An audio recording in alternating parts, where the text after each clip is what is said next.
ये आकाशवाणी रायपुर है। छत्तीसगढ़ी समाचार बुलेटिन के संग स्मिता शर्मा के जय जोहार। अब आप सुनाओ आज के प्रमुख समाचार। मुख्यमंत्री भूपेश बघेल हा प्रदेश के युवा मन ले संभाग स्तर में सोझे गोठ बात करही। प्रदेश में मितानिन मन के मानदेय में बढ़ोतरी कर दे गे है। अब ओमन ला प्रोत्साहन राशि के अलावा मितानिन कल्याण योजना में 2200 रूपया के राशि हर महीना दे जाही। और सुकमा जिला में सुरक्षा बल के टीम हा दूठन बड़े माओवादी कैंप ला करेन ध्वस्त। अब समाचार विस्तार ले। मुख्यमंत्री भूपेश बघेल हा प्रदेश के युवा मन ले संभाग स्तर में सोझे गोठ बात करही। ये आयोजन के दौरान ओमन हा युवा मन ले उनकर मुद्दा और उपलब्धि ऊपर बात करही। संगे संग ओमन हा युवा मन के सवाल के जवाब घलो दीही। संभाग स्तरीय आयोजन में युवा मन हा अपन अनुभव साझा करही, जेखर ले उनकर अनुभव के फायदा दूसर लोगन उठा सकें। कार्यक्रम में सब्बो वर्ग के युवा मन हा हिस्सा ले सकत हैं। राज्य में मितानिन मन के मानदेय में बढ़ोतरी कर दे गे है। इस संबंध में मंत्रालय ले जारी आदेश के अनुसार मितानिन मन ला पहली ले दे जावत प्रोत्साहन राशि के अलावा मितानिन कल्याण योजना में 2200 रूपया के राशि हर महीना दे जाही। राज्य सरकार हा ए बछर 1 अप्रैल ले मितानिन मन के मानदेय में बढ़ोतरी करे के मंजूरी दे है। छत्तीसगढ़ में नशा मुक्ति पर बड़े स्तर में जन जागरूकता अभियान चलाए जाही। समाज कल्याण विभाग हा एखर बर तैयारी शुरू कर दे है। नशा मुक्ति अभियान बर तैयार प्रारूप में संशोधन और सुझाव बर आज रायपुर में एक ठन बैठका हुई, जेमा मौजूद प्रतिनिधि मन हा नशा मुक्ति अभियान बर सरकारी और गैर सरकारी स्वयंसेवी और सामाजिक संस्था मन ले मदद ले बर जोर दीन। संगे संग स्कूल कॉलेज और पारा मोहल्ला में घलो अभियान चलाए बर कविता लेखन भाषण जैसे प्रतियोगिता और सेमिनार कराए के फैसला लेगीस। राष्ट्रीय स्वयंसेवक संघ आरएसएस के अखिल भारतीय प्रांत प्रचारक मन के 3 दिवसीय बैठका अवैया 13 जुलाई ले तमिलनाडु के ऊटी में होवैया है। ये वार्षिक बैठका मुख्य रूप ले संगठनात्मक विषय पर चर्चा करे बर हर बछर होथे। बैठका में आरएसएस के सर संघ चालक डॉक्टर मोहन भागवत, सर कार्यवाह दत्तात्रेय होसबाले के अलावा सबो राज्य के प्रांत संचालक, सह प्रांत संचालक, क्षेत्र संचालक के संग सबो कार्य विभाग के अखिल भारतीय अधिकारी मन हा मौजूद रही। बैठका में अवैया कार्यक्रम के योजना और वर्तमान परिस्थिति के बारे में गोठ बात होही।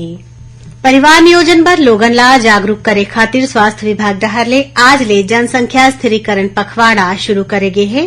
24 जुलाई तक चलैया ये पखवाड़ा के दौरान ग्राम स्तर ले लेके जिला स्तर तक विशेष अभियान चला के नसबंदी पर फैले अज्ञानता और भ्रांति ला दूर करे जाही। पखवाड़ा के दौरान एएनएम और मितानिन मन हा घर घर जाके चिन्हांकित हितग्राही मन ला परिवार नियोजन के स्थायी और अस्थायी साधन के बारे में बताही। ए दौरान हितग्राही मन ला जरूरी परामर्श और परिवार नियोजन के सेवा घलोक दे जाही। छत्तीसगढ़ पुलिस डहर ले चलत सड़क सुरक्षा अभियान में अब लघु फिल्म के माध्यम ले घलो जन जागरूकता के प्रयास करे जाही। एखर बर लोगन ले राष्ट्रीय सड़क सुरक्षा लघु फिल्म महोत्सव में सड़क सुरक्षा ऊपर लघु फिल्म बनाए बर अर्जी मंगाए गे हवे। ये लघु फिल्म मन ला आने आने श्रेणी में राज्य सरकार डहर ले पुरस्कार दे जाही। प्रतियोगिता में भाग ले बर इच्छुक प्रतिभागी मन हा 26 जुलाई तक ऑनलाइन आवेदन कर सकत हैं। इस संबंध में ज्यादा जानकारी छत्तीसगढ़ पुलिस के वेबसाइट ले जा सकत है। लघु फिल्म छत्तीसगढ़ी, गोंडी, हल्बी, धुरवा, भतरी, दोरली, संबलपुरी, कुडुख, सादरी बैगानी, कमारी, ओरिया, सरगुजिया, भुजिया आदि में हिंदी उच्चारण के संग होना चाहिए। फिल्म की अवधि 2 मिनट निर्धारित करे गए है। सर्वश्रेष्ठ चुने गए फिल्म ला 80,000 रूपया और सर्वश्रेष्ठ कहानी, सिनेमेटोग्राफी और सर्वश्रेष्ठ कलाकार ला 25-25 हजार रूपया पुरस्कार के रूप में दे जाही। छत्तीसगढ़ी समाचार बुलेटिन आपन आकाशवाणी रायपुर ले सुनत हव। छत्तीसगढ़ के खबर ले है आपकी वास्ता और खबर के विश्वसनीयता ले है हमर वास्ता। आकाशवाणी समाचार रायपुर के प्रादेशिक समाचार बुलेटिन के संगे संग हमार समसामयिक कार्यक्रम आप रेडियो के संग अपन मोबाइल में घलो सुन सकत हो। आकाशवाणी समाचार फेसबुक, ट्विटर और यूट्यूब में घलो हावय। हमार फेसबुक पेज हरे Chhattisgarh news on AIR, Twitter handle CGAIR news और हमार यूट्यूब चैनल हरे छत्तीसगढ़ AIR न्यूज। तो अब रेडियो के संगे संग आपके मोबाइल के माध्यम ले हम आप तक पहुंचत हन। छत्तीसगढ़ के हर खबर पर सुनत रहो आकाशवाणी समाचार। अब आगू बाढ़बो बाचे समाचार कोती। सुकमा जिला के डीआरजी, एसटीएफ, कोबरा बटालियन और दंतेवाड़ा जिला के डीआरजी के टीम हा एक ठन संयुक्त ऑपरेशन में सीमेल और गोगुंडा क्षेत्र में 2 ठन बड़े माओवादी कैंप ला ध्वस्त करे है। संगे संग माओवादी मंडहार ले लगाए गए 4 ठन आईईडी, भारी संख्या में माओवादी सामान और साहित्य बरामद करिन है। सुकमा जिला के पुलिस अधीक्षक किरण चौहान हा बताइन कि ये संयुक्त ऑपरेशन ला गोगुंडा, सिमेल, तुम्मापाड़, गट्टापाड़ और तोयापार के पहाड़ी में चलाए गईस। ये दौरान माओवादी मन संग सुरक्षा बल के मुठभेड़ घलोक होइस। जवाबी कार्रवाई के बाद माओवादी मन हा जंगल के फायदा उठा के उहां ले भाग गिन। छत्तीसगढ़ विधानसभा के मानसून सत्र 18 ले 21 जुलाई के बीच प्रस्तावित है। ये सत्र में प्रमुख विपक्षी भारतीय जनता पार्टी हा आने मुद्दा ला लेके सरकार ला घेरे के तैयारी करत है। नेता प्रतिपक्ष नारायण चंदेल हा आज एक ठन बयान जारी करके कहिन कि ये दुर्भाग्य के बात है कि जबले राज्य में कांग्रेस के सरकार बने हैं तबले विधानसभा के कोनो भी सत्र अपन अवधि ला पूरा नहीं कर पाए है। निर्धारित अवधि के पहली सत्र के समापन हो जथे। एखर ले पता चलथे कि कांग्रेस सरकार के विधायक का ऊपर भरोसा नहीं है। ओमन आरोप लगाइन कि सरकार हा सदन में चर्चा ले बचना चाहत है। श्री चंदेल हा कहिन कि विधायक का मां विपक्ष हा सवाल पूछबे करही और एकर जवाब सरकार ला देना पड़ही। साफ वातावरण और वृक्षारोपण बर लोगन ला प्रेरित करे के उद्देश्य ले वन विभाग डहर ले बखत राज्य भर में पौधा तुहर द्वार योजना चलाए जावत है। ये योजना में रायपुर जिला में घलो नगर निगम डहर ले घर घर जाके निःशुल्क पौधा दे जाही। एखर बर व्हाट्सएप नंबर 7587017614 घलो जारी करे गे है, जेकर माध्यम ले लोगन मैसेज भेज के कोनो भी प्रजाति के 5 ठन पौधा अपन घर, कार्यालय या फिर फैक्ट्री के पता में मंगवा सकत हैं। नगर निगम की टीम हा 2 ले 3 दिन के भीतर ये पौधा मन ला उनकर घर में जाके निःशुल्क पहुंचाही। दक्षिण पूर्व मध्य रेलवे रायपुर मंडल में अवैया दुर्ग भिलाई नगर के बीच सुधार काम होए के सेती 15 ले 19 जुलाई के बीच कोनो कोनो गाड़ी मन के अवई जवई हा प्रभावित रही। ए दौरान Raipur Durg MEMU passenger, Dongargarh Raipur MEMU passenger special, Gevra road Itwari express, Tatanagar Itwari express, Itwari Bilaspur express, Itwari Tatanagar express और Raipur Dongargarh MEMU passenger special रद्द रही। एकर अलावा 8 ठन गाड़ी मन हा देरी ले निकल ही।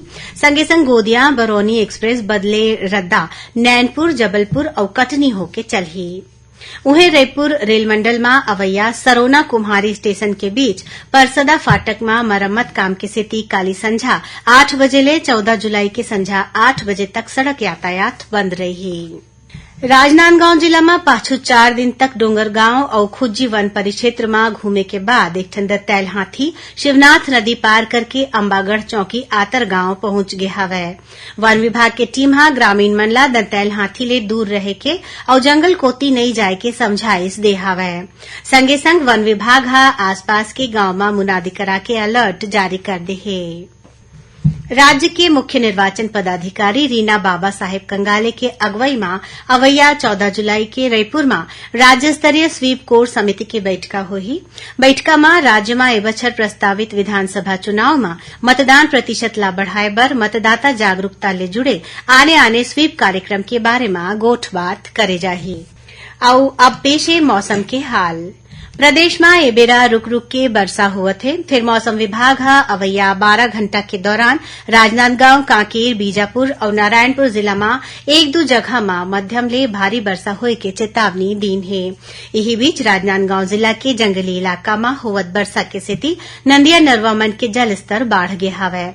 प्रशासन हा मोंगरा बैराज के गेट खोल दे हवै और इहां ले करीबन 2000 क्यूसेक पानी छोड़े जावत थे। उन्हें साखा नाला, घुमरिया नाला और खातू टोला बैराज ले घलो पानी छोड़े जावत है, जेकर ले शिवनाथ नदी के जल स्तर हा बाढ़ गए हवै। आखिर में प्रमुख समाचार एक घाव फेर। मुख्यमंत्री भूपेश बघेल हा प्रदेश के युवा मन ले संभाग स्तर में सोझे गोठबात करही। प्रदेश में मितानी मन के मानदेय में बढ़ोतरी कर दे गए है। अब ओमन ला प्रोत्साहन राशि के अलावा मितानिन कल्याण योजना में 2200 रूपया की राशि हर महीना दे जाही। और सुकमा जिला में सुरक्षा बल के टीम हा 2 ठन बड़े माओवादी कैंप ला ध्वस्त करेन। एकरे संग छत्तीसगढ़ी समाचार बुलेटिन इहे सिरावत है। जय जोहार।